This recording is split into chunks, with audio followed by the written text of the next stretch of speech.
പ്രിയപ്പെട്ട സുഹൃത്തുക്കളെ, കേരളത്തിൻ്റെ പരമോന്നത നീതിന്യായ കോടതിയാണ് ഹൈക്കോടതി. ഹൈക്കോടതി എന്ന് പറയുന്നത് സെന്റിനൽ ഇൻ ദ ക്യൂ വൈവാണ് എന്ന് ഒരുപാട് തവണ ഞാൻ പറഞ്ഞിട്ടുണ്ട്. Watchful guardian of the fundamental rights of the people, അതായത് ജനങ്ങളുടെ മൗലികാവകാശം സംരക്ഷിക്കുന്ന ജാഗ്രതയോടുകൂടിയുള്ള രക്ഷിതാവാണ് കേരള ഹൈക്കോടതി എന്ന് പലതവണ പല ആവർത്തി ഞാൻ പറഞ്ഞു. കേരള ഹൈക്കോടതിയിൽ നടക്കുന്ന നല്ല കാര്യങ്ങളെ, കേരള ഹൈക്കോടതി പുറത്തുകൊണ്ടിരുന്ന നല്ല വിധിന്യായങ്ങളെ വാനോളം പൂഴ്ത്തി ഞാൻ ഒട്ടേറെ വീഡിയോകൾ ചെയ്തിട്ടുണ്ട്. എന്നാൽ കേരള ഹൈക്കോടതിയിൽ നിന്ന് വന്ന നിരാശാജനകമായിട്ടുള്ള വിധിന്യായങ്ങളെ രൂക്ഷമായി വിമർശിച്ചുകൊണ്ടുള്ള വീഡിയോകളും ഞാൻ ചെയ്തിട്ടുണ്ട്. അപ്പം നല്ലതിനെ പുകഴ്ത്തുമ്പോൾ മോശം ആയിട്ടുള്ളതിനെ വിമർശിക്കുക, ഈ ഒരു സമീപനമാണ് ഞാൻ എടുത്തിട്ടുള്ളത്.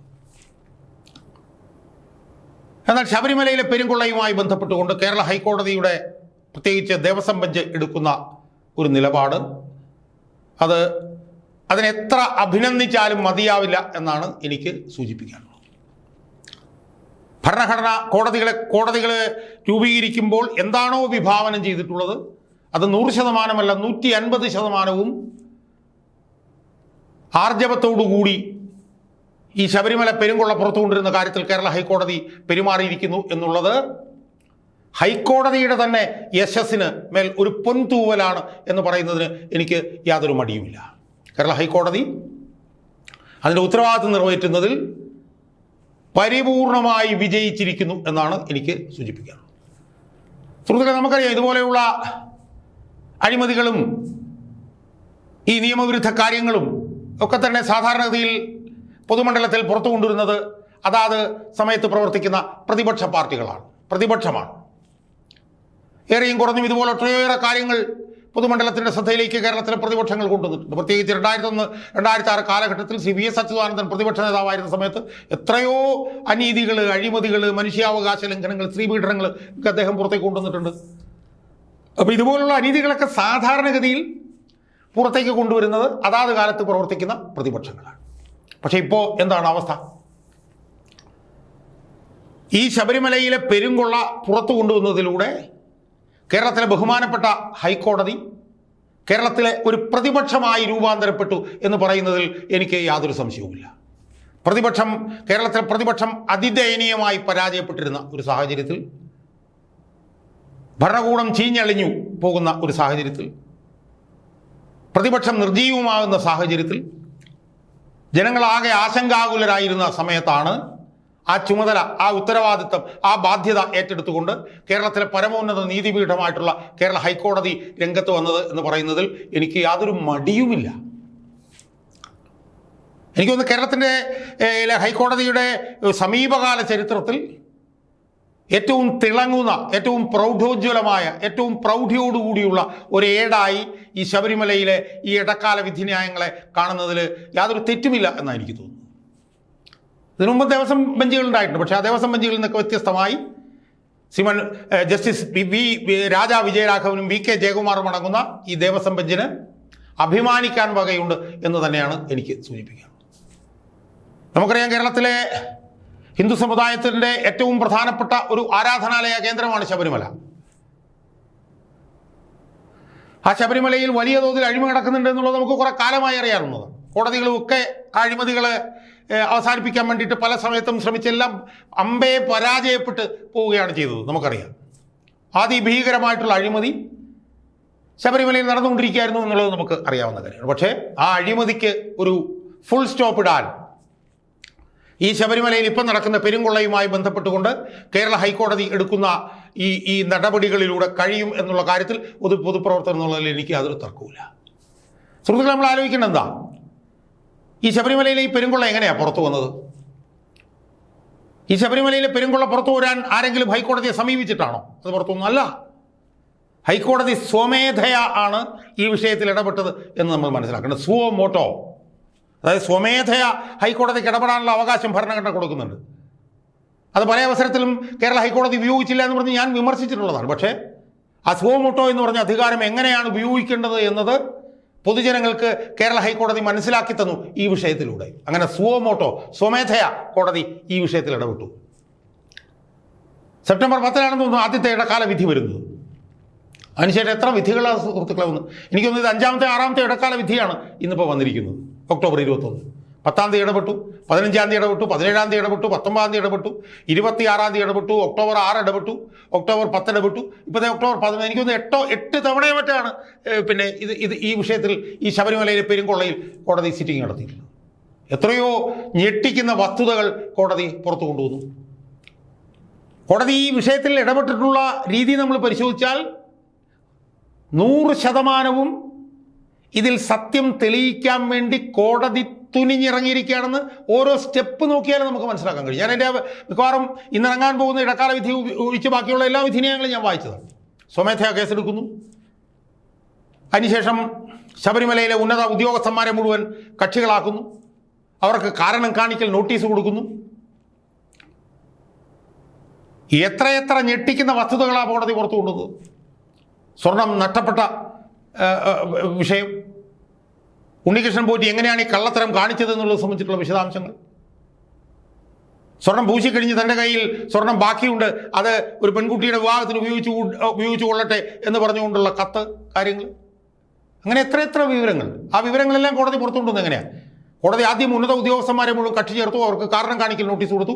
അതിനുശേഷം ദേവസ്വം ബോർഡ് വിജിലൻസിനോട് ഇതിനെക്കുറിച്ച് അന്വേഷിക്കാൻ പറഞ്ഞു. അതായിരുന്നു ആദ്യത്തെ സ്റ്റെപ്പ്.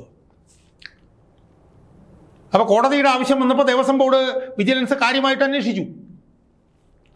കാര്യമായി അന്വേഷിച്ച് അവരെ വ്യക്തമായ തെളിവുകളോടുകൂടി ദേവസ്വം വിജിലൻസ് ഒരു റിപ്പോർട്ട് ഹൈക്കോടതിക്ക് സമർപ്പിക്കുന്നു. അപ്പോൾ അതായിരുന്നു ആദ്യത്തെ പടി. ദേവസ്വം ബോർഡിലെ വിജിലൻസിനെ കൊണ്ട് കാര്യകാരണ സഹിതം അവിടെ നടന്ന ക്രമക്കേടുകളെ കുറിച്ചിട്ടുള്ള കാര്യങ്ങൾ മനസ്സിലാക്കുന്ന റിപ്പോർട്ട് കൊടുക്കാൻ പറഞ്ഞു. അവർ ആ റിപ്പോർട്ട് കൊടുത്തു. ആ റിപ്പോർട്ട് കോടതി ഇങ്ങോട്ട് എടുത്തു. ആ റിപ്പോർട്ടിൽ നിന്ന് പ്രസക്തമായ കാര്യങ്ങൾ ഉദ്ധരിച്ചുകൊണ്ട് ഇതിൽ വലിയൊരു പെരുങ്കൊള്ള നടന്നു. ആ പെരുങ്കൊള്ളയിൽ കുറ്റകൃത്യങ്ങൾ അടങ്ങിയിട്ടുണ്ട്, തെഫ്റ്റ് അടങ്ങിയിട്ടുണ്ട്, ക്രിമിനൽ മിസ്അപ്രോപ്രിയേഷൻ അടങ്ങിയിട്ടുണ്ട്, ക്രിമിനൽ ബ്രീച്ച് ഓഫ് ട്രസ്റ്റ് അടങ്ങിയിട്ടുണ്ട്. അതൊക്കെ ഭാരതീയ ന്യായ സംഹിതയിലെ കുറ്റങ്ങളാണ്. അതുകൊണ്ട് കുറ്റങ്ങൾ ഇതിനകത്ത് നടന്നിട്ടുണ്ട്. അതുകൊണ്ട് കേസെടുത്തു. 2 കേസ് നേരത്തെ എടുത്തിരുന്നു. ഇപ്പോൾ ഒരു കേസും കൂടെ ഇന്ന് എടുത്തിട്ടുണ്ട്. കേസെടുത്തിട്ട് അന്വേഷിക്കാൻ പറഞ്ഞു. അതായിരുന്നു 2ാമത്തെ സ്റ്റെപ്പ്.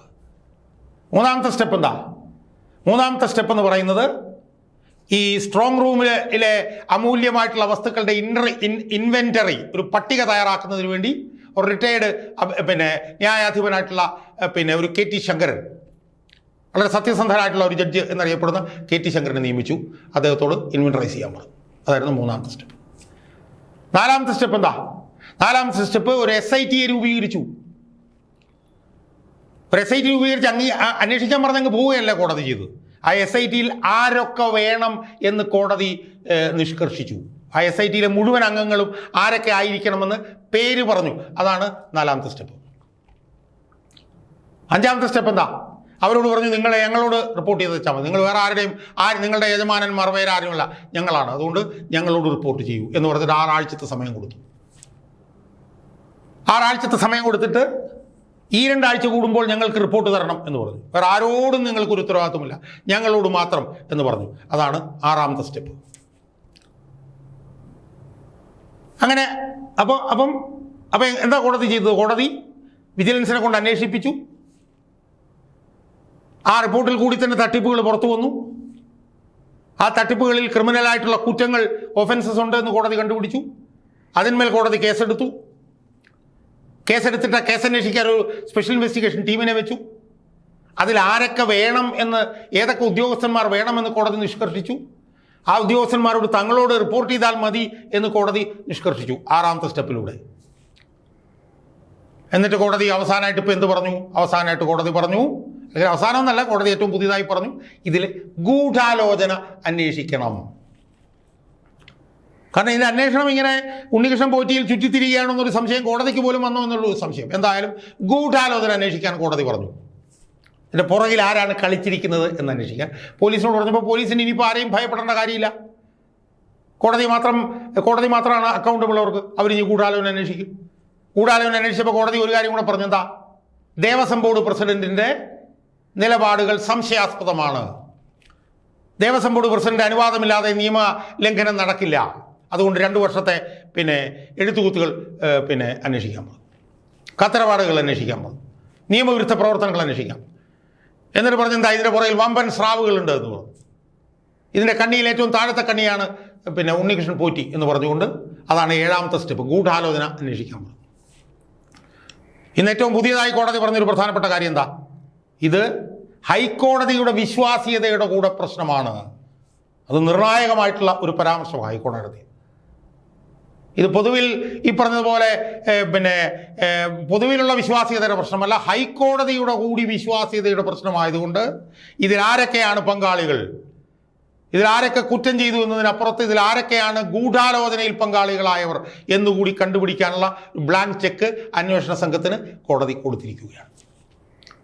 അപ്പോൾ കോടതി എങ്ങനെയാണ് പ്രതിപക്ഷമാകുന്നത് എന്നതിൻ്റെ, പ്രതിപക്ഷം പരാജയപ്പെടുത്തെടുത്ത് ബഹുമാനപ്പെട്ട ഹൈക്കോടതി എങ്ങനെയാണ് ഒരു പ്രതിപക്ഷമാകുന്നത് എന്നതിൻ്റെ പ്രൗഢോജ്വലമായിട്ടുള്ള തിളങ്ങുന്ന സ്വർണ്ണശോഭയിൽ തിളങ്ങുന്ന സംഭവവികാസങ്ങളാണ് ഈ ശബരിമലയിൽ പെരുങ്കൊള്ളയുമായി ബന്ധപ്പെട്ടുകൊണ്ട് കേരള ഹൈക്കോടതിയുടെ ദേവസ്വം ബെഞ്ചിൽ നിന്ന് ഉണ്ടായിക്കൊണ്ടിരിക്കുന്നത് എന്നത് ചാരിതാർത്ഥ്യജനകമാണ്. ജനങ്ങളെ സംബന്ധിച്ചിടത്തോളം വളരെയേറെ ആവേശം ഉണ്ടാക്കുന്ന ഒരു സംഭവമാണ് എന്നാണ് എനിക്ക് സൂചിപ്പിക്കാനുള്ളത്.